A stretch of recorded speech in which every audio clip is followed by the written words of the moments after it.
Hi friends, இன்றைக்கி நம்ம சூப்பரான மட்டன் கோலா உருண்டை செய்ய போகிறோம். இது ரொம்ப ஈஸியாகவும் இருக்கும், அப்புறம் பார்த்தீங்கன்னா ரொம்ப டேஸ்ட்டாக இருக்கும்.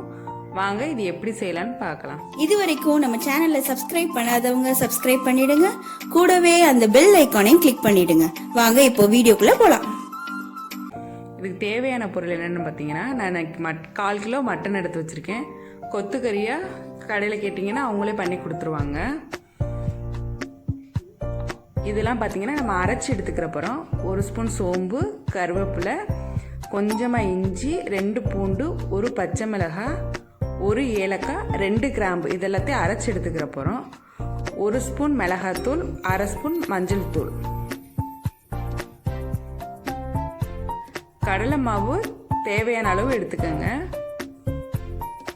1 பெரிய வெங்காயம் கட் பண்ணி எடுத்திருக்கேன்.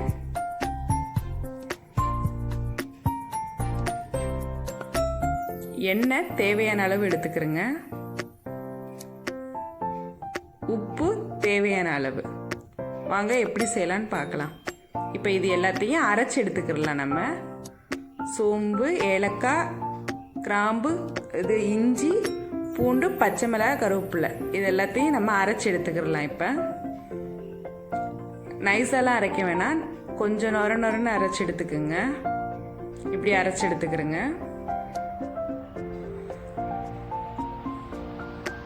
இப்போ ஒரு பேன் வச்சுட்டு ஸ்டவ் ஆன் பண்ணிக்கலாம்.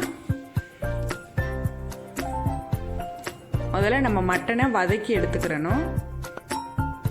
இப்போ ஸ்டவ் ஆன் பண்ணிக்கலாம். இப்போ பேன் சூடாகட்டும். அதுக்கப்புறம் நம்ம இதில் எண்ணெய் சேர்த்துக்கிறலாம்.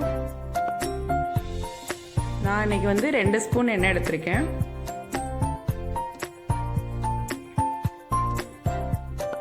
எண்ணெய் சூடானோன்னே இதில் நம்ம மட்டன் சேர்த்துக்கிறணும்.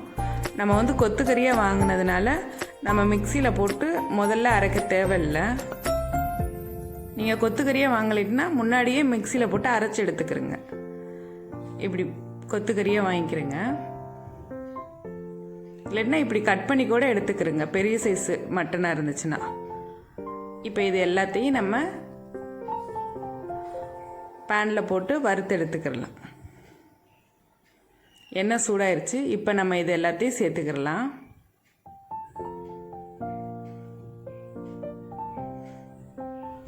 நான் அன்றைக்கி 1/4 கிலோ தான் எடுத்திருக்கேன். இதை இப்போ நல்லா கிளறி விட்டுக்கிறேங்க.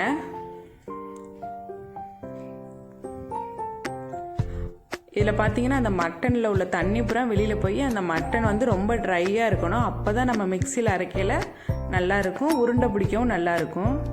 இதை இப்போ லைட்டாக கிளறி விட்டுட்டு இதில் நம்ம மசாலாலாம் சேர்த்துக்கிறலாம். அடுத்து 1/2 ஸ்பூன் மஞ்சள் தூள் எடுத்திருக்கேன். நான் அன்றைக்கி மஞ்சள் தூள் 1/2 ஸ்பூன் போதும். மிளகாத்தூள் 1 ஸ்பூன். உங்களுக்கு காரம் ஜாஸ்தியாக வேணால் இன்னும் 1/2 ஸ்பூன் கூட நீங்கள் இதில் சேர்த்துக்கிறலாம். இதை இது கூட சேர்த்துட்டு இதை இப்போ நல்லா கிளறி விடுங்க. அந்த பொடி வாடெல்லாம் போகிற வரைக்கும் லைட்டாக கிளறி விட்டுட்டுருங்க.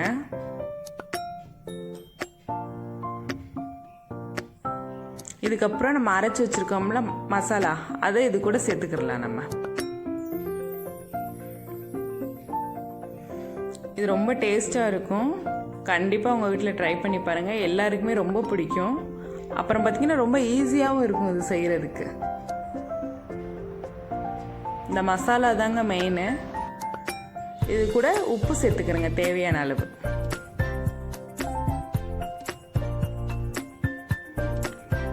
உப்பு சேர்த்துட்டு இதை நல்லா கிளறி விட்டுக்கிறேங்க. இப்போ எல்லாம் நல்லா வதங்கணுங்க.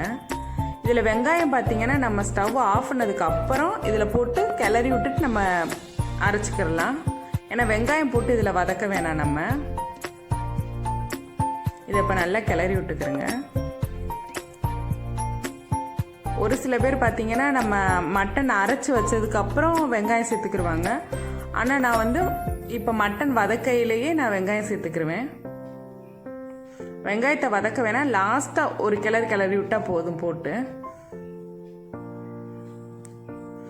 இது நல்லா வதங்கட்டுங்க. அந்த தண்ணிலாம் இல்லாமல் ட்ரை ஆகி வரணும். பாருங்கள் எவ்வளோ அழகாக கொதிச்சுக்கிட்டு இருக்குன்னு. பாருங்கள் தண்ணிலாம் வத்திருச்சு. இப்போ இதில் நம்ம வெங்காயம் சேர்த்துக்கிறணுங்க. லாஸ்ட்டாக நம்ம வெங்காயம் சேர்த்துக்கிறலாம்.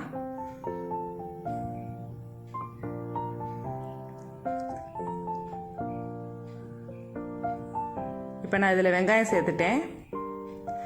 இது ஆறுனதுக்கப்புறம் நம்ம இதை வந்து அரைச்சி எடுத்துக்கிறலாம். ஒரு மிக்சியில் போட்டு அரைச்சி எடுத்துக்கிறலாம். இதெல்லாம் ஆறிடுச்சு. இப்போ நான் மிக்சியில் போட்டு அரைச்சி எடுத்துக்கிற போகிறேன். இது எல்லாத்தையும் மிக்சிக்குள்ள போட்டு அரைச்சி எடுத்துக்கலாம். நம்ம தண்ணி இல்லாமல் அரைச்சி எடுத்துக்கிறோங்க. அப்போ தான் நம்மளுக்கு உருண்டை பிடிக்கையில் நல்லா உருண்டை வரும்.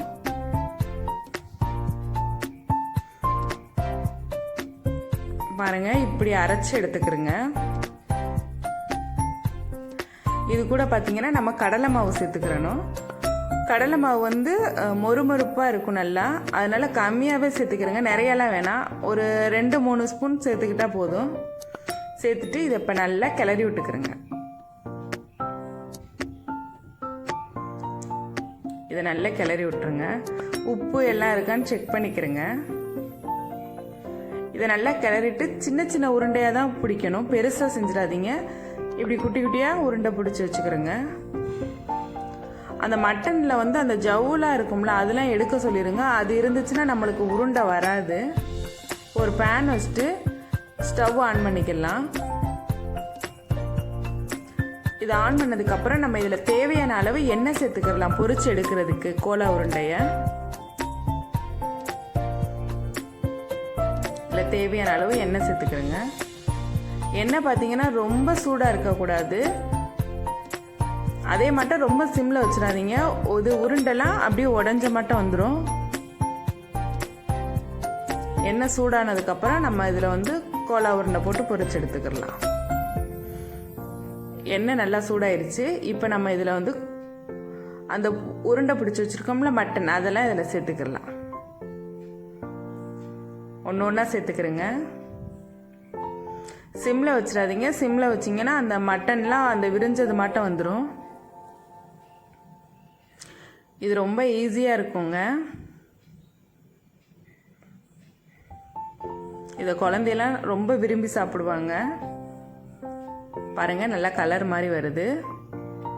இப்போ இதை லைட்டாக பெரட்டி விட்டுக்கலாம். நம்ம பெரட்டி விட்டுக்கிறோங்க. இது பார்த்தீங்கன்னா ரொம்ப டேஸ்டாகவும் இருக்கும்.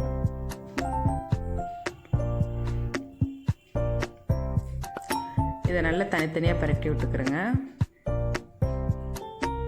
பாருங்க நல்லா வெந்துருச்சு. அவ்வளோதாங்க, நம்மளோட மட்டன் கோலா உருண்டை ரெடி ஆயிடுச்சு. பாருங்க அவ்வளோதாங்க.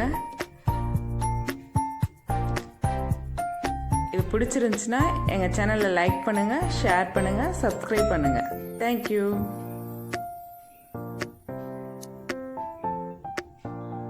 இதுவரைக்கும் நம்ம சேனலை சப்ஸ்கிரைப் பண்ணாதவங்க சப்ஸ்கிரைப் பண்ணிடுங்க.